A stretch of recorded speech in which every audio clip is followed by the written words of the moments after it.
Assalamu alaikum. Today we are going to start the second chapter of cardiovascular pharmacology, and today we will discuss the drugs which are used in the treatment of angina pectoris. तो ये जो angina pectoris के drugs है ना, इनको ना पहले हम क्लासिफिकेशन देख लेते हैं. तो इसके लिए हमारे पास पहले वो तीन उसने मेन जो है वो दी हुई क्लासिफिकेशंस. एक जो वैसोडाइलेटर्स हैं, ठीक है. एक चीज़ उसने बताया है जो हमारे पास है कार्डिक डिप्रेसेंट्स जो कि हार्ट को डिप्रेस कर रहे हैं. और एक कुछ अदर ड्रग्स हैं जिनको कहते हैं न्यूअर ड्रग्स हैं. ये हम थोड़े से ना एंड पर डिस्कस कर लेंगे, ठीक है. अब हम उनके आगे सब क्लासिफिकेशन देखते हैं. तो जो हमारे पास वेजोडाइलेटर्स है ना, इसमें आते हैं हमारे पास नाइट्रेट्स, और साथ एक जो हम लास्ट चैप्टर में भी पढ़ के आ चुके, दी कैल्शियम चैनल ब्लॉकर्स. ये हमने इसे पिछले चैप्टर में बड़ी डिटेल में पढ़ लिया है, यहाँ पे हम डिटेल में इसको नहीं पढ़ेंगे इतना. कार्डिक डिप्रेसेंट, अभी जो कैल्शियम चैनल ब्लॉकर है ना, ये वैसोडाइलेटर के साथ साथ ये कार्डिक डिप्रेसेंट भी है. हमने इसका फंक्शन पढ़ा था वहाँ पे कि ये हार्ट रेट को भी डिप्रेस कर रहा होता है. और दूसरे कार्डिक डिप्रेसेंट्स वो हैं जी हमारे पास बीटा ब्लॉकर्स, जिनको कि हमने लास्ट चैप्टर में डिटेल से पढ़ा और उसको हम ANS में भी पढ़ेंगे आगे, ठीक है. अब आते हैं हम लोग इसकी फर्दर क्लासिफिकेशन के ऊपर. तो ये जो नाइट्रेट्स हैं, क्योंकि ये हमने पीछे नहीं पढ़े, ये हम अब पढ़ेंगे. इन दोनों को पहले पढ़ चुके हैं तो इनको डिटेल में डिस्कस अब नहीं करेंगे. नाइट्रेट्स जो है ना, इसकी आगे फर्दर जो क्लासिफिकेशन है वो आप देखें. तो इसमें आते हैं जी इनहेलेशनल, मतलब कि जो इनहेलेशन के जरिए से हम उसको दे रहे हैं, ये मतलब रूट्स ऑफ एडमिनिस्ट्रेशन की बेस पे है इसकी. फिर आते हैं हमारे पास जो कि होंगे हमारे पास सबलिंगुअल, ठीक है. फिर आगे जो हमारे पास ओरली देंगे, और फिर आगे हमारे पास ट्रांसडर्मल. ये चार. अब इनके ये जो हमारे पास है ना इनहेलेशनल, ये होंगे ultra short acting. These will be short acting, these will be intermediate acting, and these will be long acting. Okay, ये इनकी क्लासिफिकेशन है. बाकी इनमें जो अब जो ड्रग्स कौन से आ रहे हैं, तो इनहेलेशनल के अंदर पास आता है अमाइल नाइट्राइट. सबलिंगुअल में आ जाएगा हमारे पास नाइट्रोग्लाइसरीन आ जाएगी. उसके अलावा हमारे पास आइसोसोर्बाइड डाइनाइट्रेट आ जाएगा. ओरल में भी ओरल नाइट्रोग्लाइसिन आ जाएगी, ओरल नाइट्रोग्लाइसिन. और यहाँ पे आ जाएगी जी ट्रांसडर्मल नाइट्रोग्लाइसरीन, ठीक है. तो ये इसमें कुछ ड्रग्स हैं. अब हम जरा इसको ना डिटेल में देखते हैं इसी को, नाइट्रेट्स को. तो अब मैं यहाँ पे नाइट्रेट की रेंज देता हूँ पहले, कि इसकी जो यूजेस क्या है, मैकेनिज्म क्या है, वो सब कुछ हमें अब देखना है. तो पहले हम इसका देख लेते हैं जिसका मैकेनिज्म ऑफ एक्शन क्या है. तो ये ना बुक पे डायग्राम है, मैं आपको उसको ना फ्लो चार्ट में ईजी करके बता दूंगा, ठीक है. अब होता क्या है जी, जो हमारे पास नाइट्रेट्स है ना, इनके ऊपर एंजाइम लगता है aldehyde dehydrogenase, and these will release nitric oxide. ये क्या बना देंगे, नाइट्रेट्स के ऊपर एंजाइम लगेगा aldehyde dehydrogenase, and they will produce nitric oxide. ये जो नाइट्रिक ऑक्साइड है ना, ये जाके तो एक्टिवेट कर देगा ग्वानालेट साइक्लेज को. ये आपको पता है. फिर वो जी प्रोटीन वाला ग्वानालेट साइक्लेज एक्टिवेट होगा, तो ये क्या करेगा, in turn increase the level of cyclic GMP के लेवल्स होंगे ना. तो ये जो साइक्लिक जीएमपी है, ये जाके it will act on myosin light chain phosphatase myosin light chain phosphatase पे एक्ट करेगा. और ये जो पहले ये होगा हमारे पास कॉन्ट्रैक्टेड,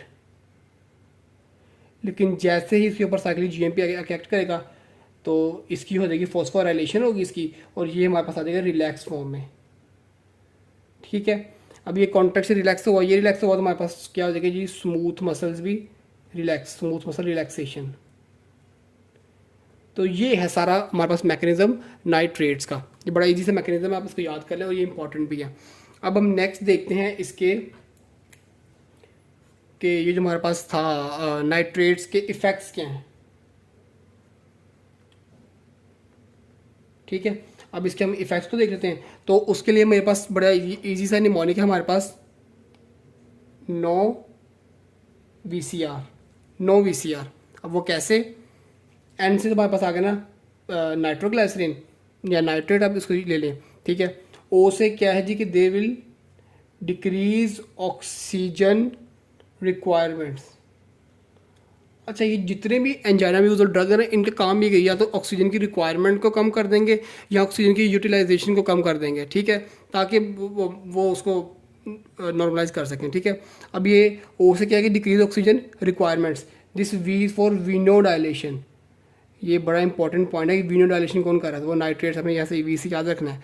और आर से क्या है जी हमारे पास के they will reduce cardiac size as preload, या और प्रीलोड को कम कर देंगे। ये हमारे पास है जिसके इफेक्ट्स और उसके निमोनिक्स ईजी सी। फिर हम नेक्स्ट देख लेते हैं जी कि इसके यूजेस क्या हैं नाइट्रेट्स के।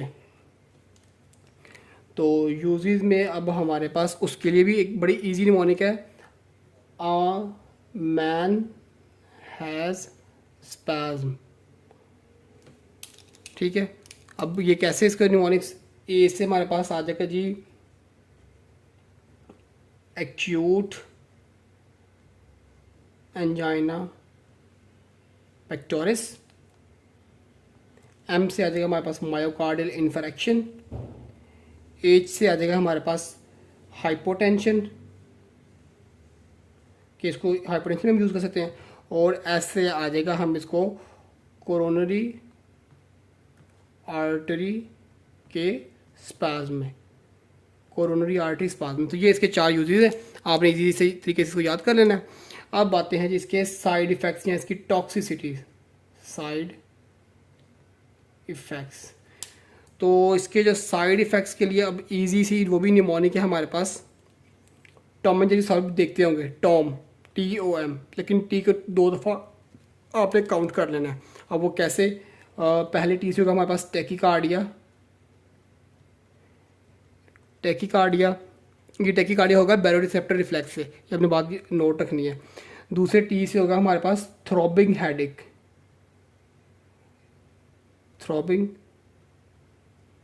या इसको माइग्रेन कहेंगे, ठीक है।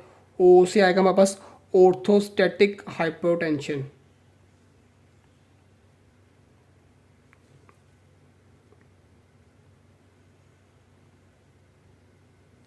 और हमारे पास क्या बच गया एम, तो एम से आ जाएगा मैथ हीमोग्लोबिनीमिया।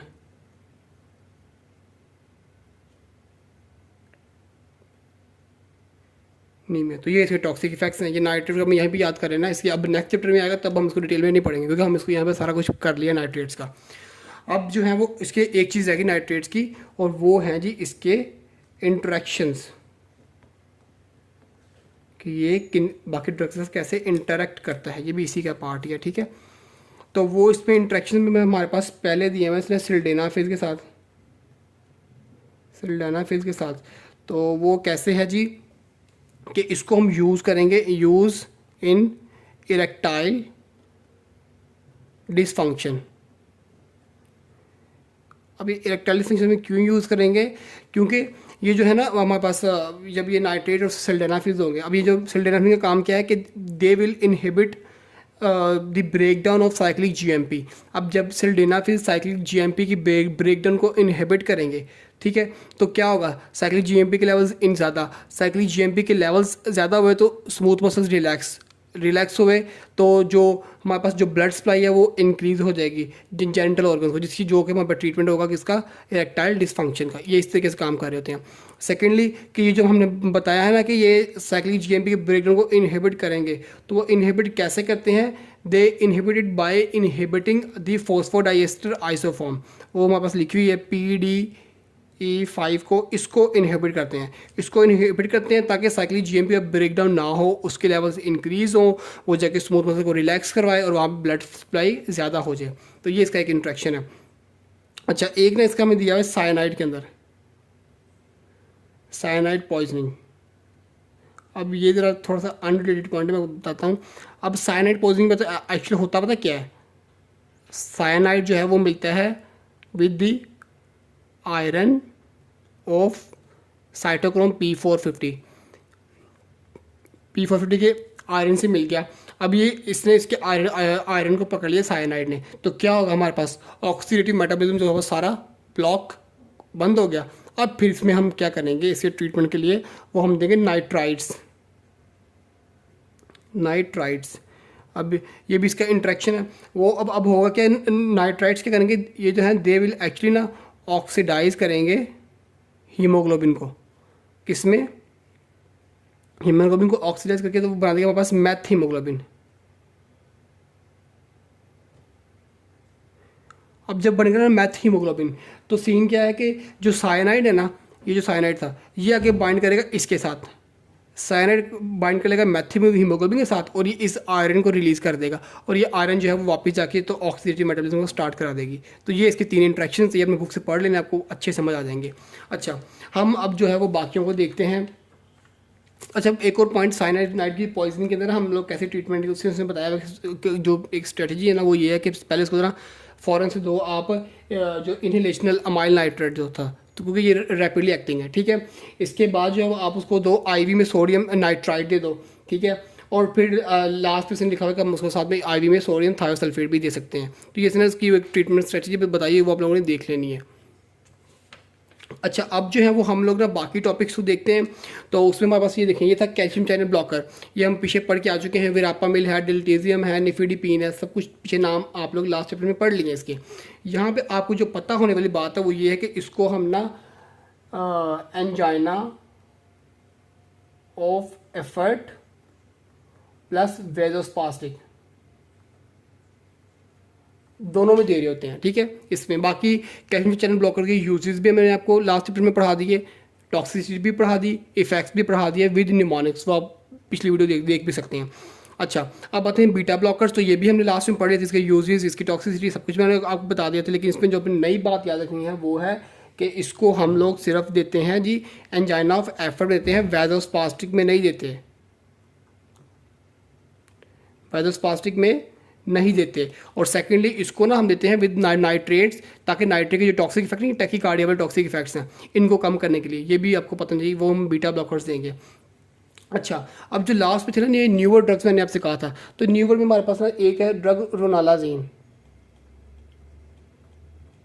अब देखो इसके नेम में NA आ रहा है ना, तो ये इसका मैकेनिज्म ऑफ एक्शन यही है कि ये इसके इफेक्ट्स कैसे प्रोड्यूस होते हैं। ये ना सोडियम के लेवल को ऑल्टर कर रहा होता है, ठीक है ना। और ये इसको हम क्या क्या करता है जी, हमारे पास ये जो है वो कि ये ना इफेक्टिव है इंजाइना में, इंजाइना के ट्रीटमेंट इसको हम यूज़ करिए। इसकी इतनी डिटेल्स नहीं दी हुई है आपके पास ना। और दूसरा ड्रग है अवेब्राडीन, IVABRADIN, ये जाके एक्ट करता है एसिड नोड के ऊपर, उसकी कर देता है हाइपरपोलराइजेशन। तो हाइपरपोलराइजेशन होगी तो हार्ट रेट जो है वो कम हो जाएगा। ये इन दोनों का मैकेनिज्म ऑफ एक्शन था। अच्छा, लास्टली ना मैंने आप लोगों को एक चीज़ दिखानी थी जो आप लोगों ने करनी है, वो है आपकी बुक पे बना हुआ है ये वाला टेबल। इस टेबल को अब याद करने का तरीका पता क्या है, इसकी ना मैंने एक निमोनिक्स बनाई है, देखो ये लिखी हाशिम, HACEM, ई को 2 दफ़ा काउंट करना है। H से आएगा हमारे पास हार्ट रेट, A से आएगा आर्टीरियल प्रेशर, C से आएगा कॉन्ट्रैक्टिलिटी, पहले E से आएगा एंड डायस्टोलिक प्रेशर, और दूसरी E से आएगा इजेक्शन टाइम, और M से आएगा मायोकार्डियल ऑक्सीजन रिक्वायरमेंट्स। तो इस तरह आपको ये फीचर्स याद हो जाएंगे, फिर आप आगे वाला जो है उसका लिख सकते हैं। ओके, सो अगर अभी भी किसी पॉइंट में कन्फ्यूजन है तो आप लोग जो है वो कमेंट्स में पूछ सकते हैं। Thanks for watching.